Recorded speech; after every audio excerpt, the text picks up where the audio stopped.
Urgent! Niners! Fan! Look at what just happened. Nobody saw this coming, huh? But first, make sure to subscribe to the channel because we bring you daily videos with the latest Niners news, and don't forget to turn on notifications so you don't miss anything. 49ers have golden opportunity to trade up in round 1 of draft. If the 49ers want to move around in round 1, they probably will have to trade up, not down. This year's NFL draft is a bit peculiar. It's extremely deep with talented players, but it doesn't feature many blue-chip generational prospects. Penn State edge rusher Abdul Carter is one. Boise State running back Ashton Jeanty might be 2. The rest have flaws, which means the player who gets drafted 5th might not be much better than the player who gets drafted 25th.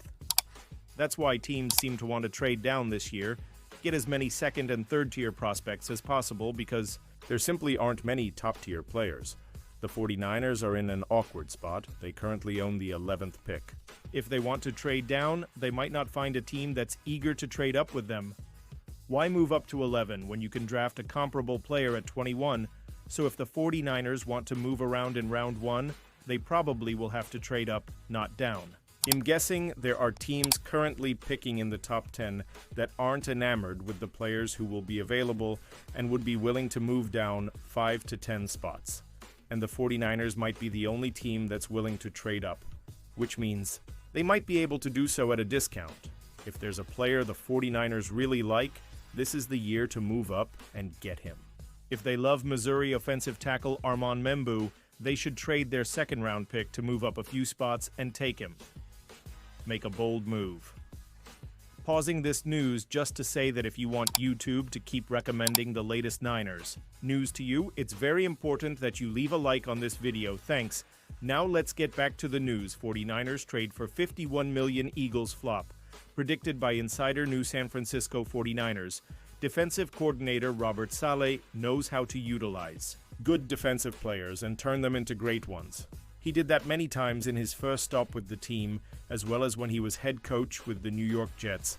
He may just be able to get one of his former Jet stars to come to Santa Clara this offseason, as well Beth Mishler-Elmore of Heavy.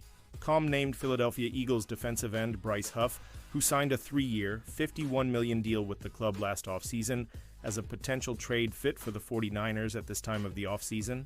Historically, the 49ers' most successful campaigns have been anchored by formidable defensive fronts, which was a huge component of their 2019 Super Bowl run, Mishler-Elmore said.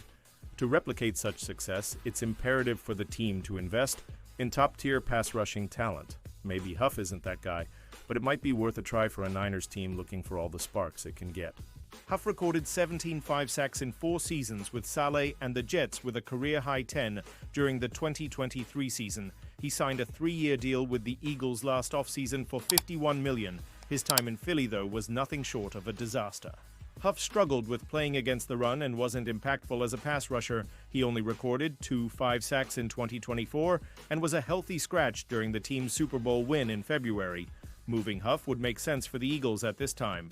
It could also put the 49ers in a position to bolster their pass rush with a player Saleh is all too familiar with. 49ers commit major mistake. In Brock Purdy, contract talks leverage is always important in any negotiation in life. If an organization openly speaks out about the perfect value a player gives to their team, chances are that player is going to use that to their advantage. That is the perfect way to encapsulate what is going on with the San Francisco 49ers and starting quarterback Brock Purdy. Purdy is 23-13 as a starter, but struggled mightily last season. With a lesser team around him, San Francisco may be unwilling to make him one of the highest-paid quarterbacks in the sport at this time. NBC Sports Bay Area insider Matt Maiocco made it clear that both sides weren't on the same page, even if the 49ers brass has been open about how good Purdy is. So it's just a matter of trying to find that right number, Maiocco continued. I think Purdy's camp, it feels like the market is set. The market is what it is, and they believe that he's earned it. You know, Jed York referred to Brock Purdy a couple of weeks ago as a top 10 quarterback, so we'll see how this plays out. But right now, from my understanding, it doesn't sound like anything's close. There will still be, I'm sure, a few more offers exchanged here in the coming weeks. Everybody seems to be confident that it'll get done eventually, but it's just kind of this back and forth. The mere fact York called Purdy a top 10 quarterback shows that the 49ers gave the signal caller leverage in negotiations. In terms at least of public perception, that's a major mistake. So whether they want to make him a high-paid quarterback or not to call Purdy a top 10 signal caller means you have to pay him as one. And that remains to be seen if others in the organization want to give it to him. NFL Mock Draft 49ers. Take offensive linemen in round 2. I find it hard to believe that the 49ers won't address their defensive line with one of their first 2 picks. The 49ers have to find a new left guard to replace Aaron Banks. Banks signed this offseason with the Green Bay Packers. The 49ers originally drafted Banks with a second-round pick, so there's a distinct possibility that they'll use another second-round pick to replace him.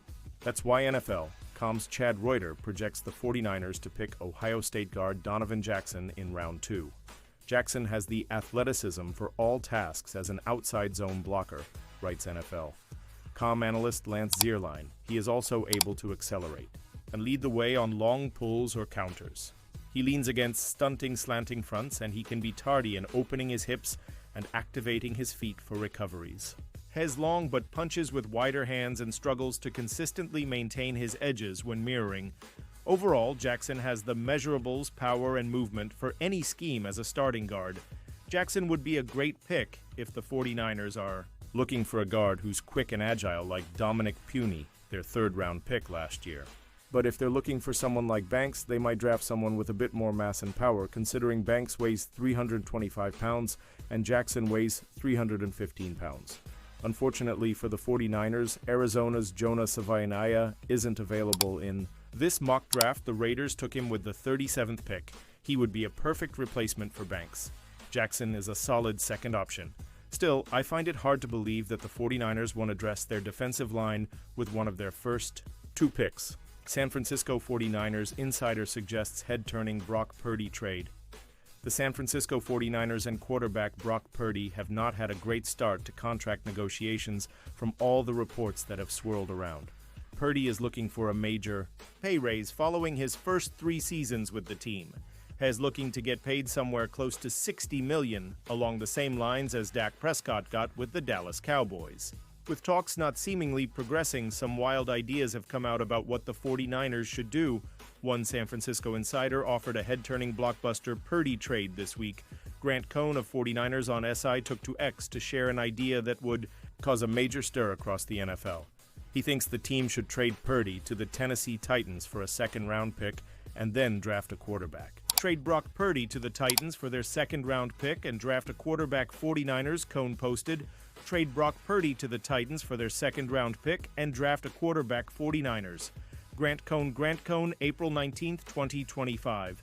Trading Purdy would be a mind-blowing decision in and of itself. Moving on from him for a second-round pick would be even more shocking. During the 2024 NFL season, Purdy played in 15 games. The entire team struggled, and the 25-year-old quarterback was no different. He had a dip in production. In the 15 games he played, Purdy threw for 3,964 yards, 20 touchdowns, and 12 interceptions, while completing 9 of his pass attempts. Those numbers were down from a 69.4 completion rate, 4,280 yards, 31 touchdowns, and 11 interceptions that he produced in 2023. With the 2025 NFL Draft set to begin on Thursday, the 49ers don't have long to make a move if they are interested. In trading Purdy, where the 49ers currently rank in the NFC West, the NFL Draft is just a few days away, so let's take stock of the 49ers before they add a bunch of rookies to their roster. The NFL Draft is just a few days away, so let's take stock of the 49ers before they add a bunch of rookies to their roster. Where do the 49ers stand in the NFC West as of today? Clearly, the draft will help the 49ers. They currently have 11 picks and plan to draft a few immediate starters because they lost 9 in free agency and signed no replacements. Meanwhile, the Rams, the Cardinals, and the Seahawks actually tried to improve this offseason, so let's where the 49ers currently stack up. 1. The Rams, their record last season was 107, but they started 14 because Puka Nacua was injured. Then he returned and they won 9 of their final 12 regular season games, plus they destroyed the Vikings in the playoffs. This offseason, the Rams replaced Cooper Kupp, who's washed, with Devontae Adams, who's still good. In addition, the Rams signed Nose tackle Poona Ford to improve a run defense that ranked 26th out of 32 teams in yards per carry allowed last season. The Rams should win the division if they stay relatively healthy. That being said, Adams and Matthew Stafford are old. The Cardinals, they improved from a 4-win team to an 8-win team in year 2 under head coach Jonathan Gannon. This year, they're making a push to win the division. They recently signed 3 starters on their defensive line: Josh Sweat, Calais Campbell, and Dalvin Tomlinson. In addition, Kyler Murray is 2 years removed from a torn ACL and says he'll be a bigger rushing threat than he was last season. This is a hungry team that beat the 49ers twice last year. The 49ers, they won 6 games last year with one of the oldest, most expensive rosters in the NFL. So this offseason, they tore a lot of it down. They said goodbye to 9 starters during free agency and now lead the league in dead cap space for 2025. Clearly, the 49ers want to take their lumps financially now so they can bounce back in 2026, which means this is a transition year for the 49ers. They're not tanking, but they're not Allen either. So if Christian McCaffrey stays healthy and 3 or 4 rookies play like Pro Bowlers, the 49ers will be dangerous. Otherwise, they'll be like they were last season. For the Seahawks, they won 10 games last season, but missed the playoffs and then started a mini rebuild like the 49ers. The Seahawks currently have the second most dead cap space for 2025, which shows they're in a transition year as well. They recently signed Sam Darnold and Cooper Kupp to replace Geno Smith and DK Metcalf. It's unclear if the Seahawks actually upgraded. And now, Niners fan, I want to hear from you. What's your opinion on this? Drop your thoughts in the comments. I don't know if you know this, but your opinion matters a lot for Niners. I'll be back any moment with more Niners news.